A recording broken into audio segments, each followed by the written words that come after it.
Assalamualaikum warahmatullahi wabarakatuh.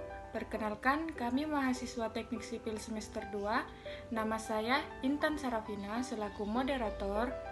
Di sini kami akan membahas tentang baja yang beranggotakan Fajriansa Kautsar dengan NPM 006, Fuad Hasan dengan NPM 017, Feni binti Yusri dengan NPM 048, Intan Sarafina yaitu saya sendiri dengan NPM 045, Kasmilawati dengan NPM 046, Sariswandi dengan NPM 047. Sejarah baja. Baja muncul sebagai material baru pada abad ke-19. Material baja merupakan logam paduan antara besi dan karbon dengan kadar karbon yang lebih sedikit daripada besi tuang, serta mulai digunakan dalam konstruksi-konstruksi besar.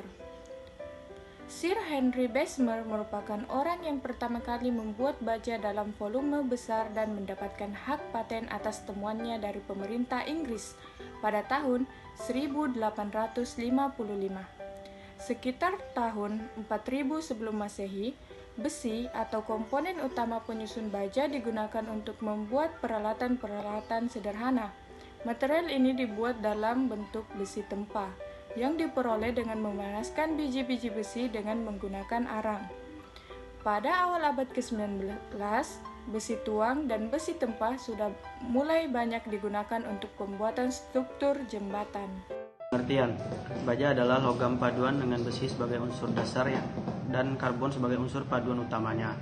Kandungan karbon dalam baja berkisar antara 0,21% hingga 2,1%, berat sesuai grade-nya. Fungsi karbon dalam baja adalah sebagai unsur pengeras dengan mencegah dislokasi bergeser pada kristal atau kristal lattice atom besi. Unsur paduan lain yang bisa ditambahkan selain karbon adalah mangan atau manganese, krom atau kromium, vanadium, dan nikel. Dengan memvariasikan kandungan karbon dan unsur paduan lainnya, berbagai jenis kualitas baja bisa didapatkan. Penambahan kandungan karbon pada baja dapat meningkatkan kekerasan atau hardness dan kekuatan tariknya tensile strength.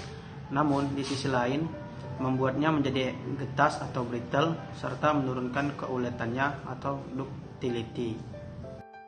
Di sini saya akan membacakan beberapa proses dalam pembuatan baja. Nah, dalam pembuatan baja tentunya ada proses, yaitu yang pertama adalah proses konvektor, yaitu proses ini dibuat dari sambungan paku keling ataupun las. Di dalamnya tersemat batu khusus yang bisa menahan panasnya api saat proses pembuatan baja berlangsung. Yang kedua ada proses pengolahan menggunakan dapur listrik, yaitu proses pemurnian lanjutan. Diperlukan dapur listrik untuk mengontrol temperatur saat peleburan maupun memperkecil unsur-unsur campuran yang ada pada baja. Yang ketiga ada proses dapur listrik, yaitu proses pembuatan baja ini yakni semen dan martin. Cara ini memanfaatkan suhu yang tinggi yang ada pada tungku kerja.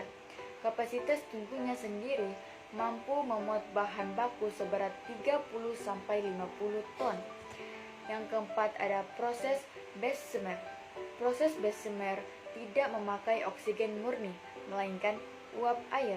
Teknik Bessemer merupakan teknik yang paling umum diterapkan baik dalam industri menengah maupun industri dengan skala besar. Yang kelima ada proses dapur kupola, yaitu proses ini dimulai dengan cara memanaskan area kuba agar terhindar dari uap air, sedangkan proses pemanasan besi hingga menjadi baja kurang lebih memakan 15 jam lamanya. Yang terakhir adalah proses semen martin, yaitu proses pembuatan baja yang memanfaatkan oksigen murni dan panas. Oksigen ditiupkan ke areal besi kasar sehingga bisa membakar habis kotoran yang tersisa. Baik, yang selanjutnya adalah sifat-sifat utama pada baja. Yang pertama ada elastisitas, yaitu kemampuan dalam batas-batas pembebanan tertentu. Sesudahnya pembebanan ditiadakan kembali kepada bentuk semula. Yang kedua ada keteguhan, yaitu mempunyai ketahanan terhadap tarikan, tekanan atau lentur. Yang ketiga ada kekenyalan atau kelihatan, yaitu kemampuan untuk dapat menerima perubahan bentuk yang besar tanpa menderita kerugian-kerugian kerugian berupa kerusakan yang terlihat dari luar dan dalam untuk jangka waktu yang pendek. Yang keempat, ada kemungkinan gelas, yaitu sifat dalam keadaan panas. 7 dapat digabungkan satu sama lain dengan memakai atau tidak memakai bahan tambahan tanpa merugikan sifat-sifat keteguhannya. Yang kelima, ada kemungkinan ditempa, yaitu sifat dalam keadaan merah, pijar menjadi lembek dan plastis sehingga dapat dirubah bentuknya. Yang terakhir, ada sifat kekerasan, yaitu kekuatan melawan terhadap masuknya benda lain. Ya, selanjutnya saya akan membahas tentang pemeliharaan baja.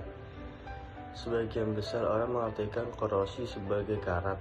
Sebenarnya karat adalah salah satu jenis korosi yang dikhususkan untuk bahan logam. Sangat lazim terjadi terutama pada besi. Korosi ada penurunan mutu dari peralatan logam. Korosi dapat juga diartikan sebagai serangan yang merusak logam karena logam bereaksi secara kimia dan elektrokimia dengan lingkungan.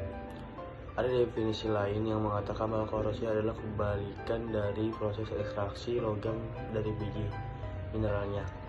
Contohnya biji mineral logam besi di alam bebas ada dalam bentuk nyawa besi oksida dan atau besi sulfida.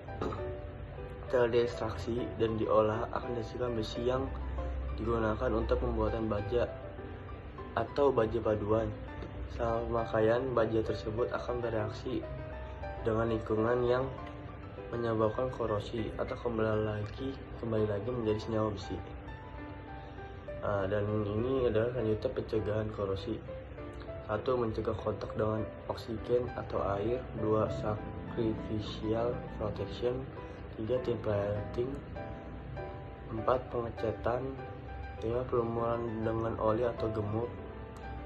6. Chroming, plating. 7. Galvanisasi. Dan 8. Perlindungan katoda dan atau pengobanan anoda. Selanjutnya ada jenis-jenis karbon. Jenis-jenis karbon terbagi menjadi 4. Yang pertama, baja karbon. Baja karbon terbagi menjadi 3 jenis, yakni baja karbon rendah, baja karbon menengah, dan baja karbon tinggi. Jenis baja karbon tersebut dibedakan sesuai dengan jumlah karbon yang menyusun pada baja. Yang kedua, baja paduan. Baja paduan merupakan jenis baja yang mendapatkan tambahan unsur tertentu. Tujuannya adalah untuk menaikkan sifat mekanik pada baja tersebut, menaikkan sifat mekanik pada temperatur yang rendah. Ketiga, baja paduan khusus. Baja yang mengandung berbagai logam, misalnya nikel, kromium, mangan, molybdenum, tungsten, dan vanadium.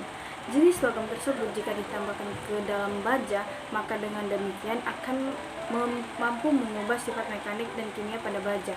Yang terakhir, high speed steel.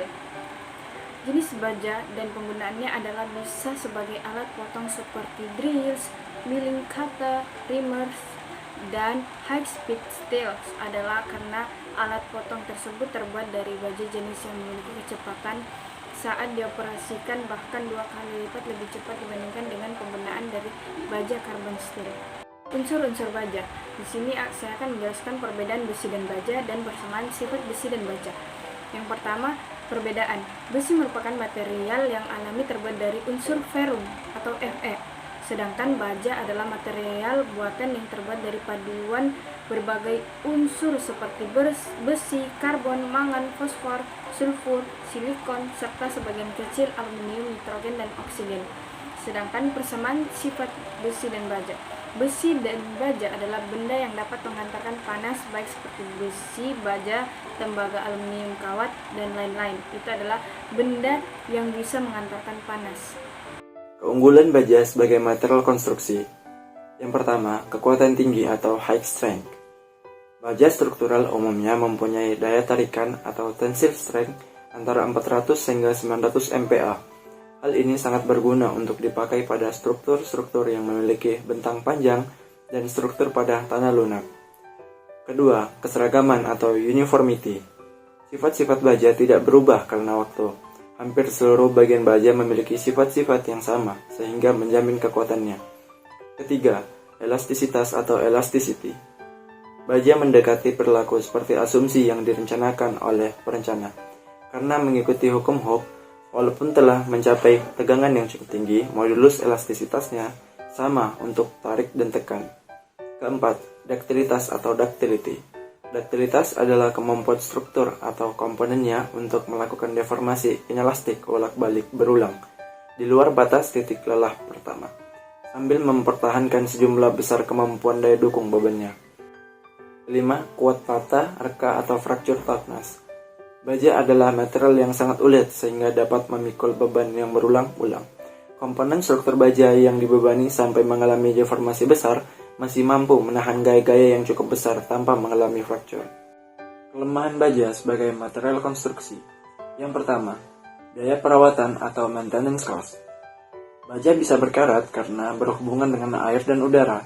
Oleh sebab itu, baja harus dicat secara berkala.